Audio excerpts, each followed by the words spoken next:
اعوذ باللہ من الشیطان الرجیم بسم اللہ الرحیم۔ ناظرین و سامعین، ایک نئی ویڈیو کے ساتھ آپ کی خدمت میں حاضر ہیں۔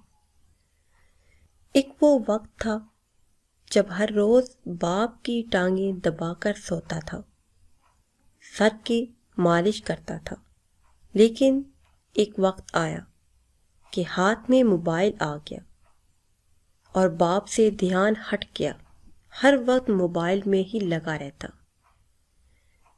ایک دن باپ لمبے سفر پر گیا، جب تھک کر واپس آیا تو بیٹا باپ کی ٹانگیں دبانے لگا، تو باپ نے آرام سے پوچھا، بیٹا خیر تو ہے؟ موبائل خراب تو نہیں ہو گیا؟ یاد رکھو کہ اللہ کی رضا والد کی رضا میں ہے اور اللہ کی ناراضگی والد کی ناراضگی میں ہے۔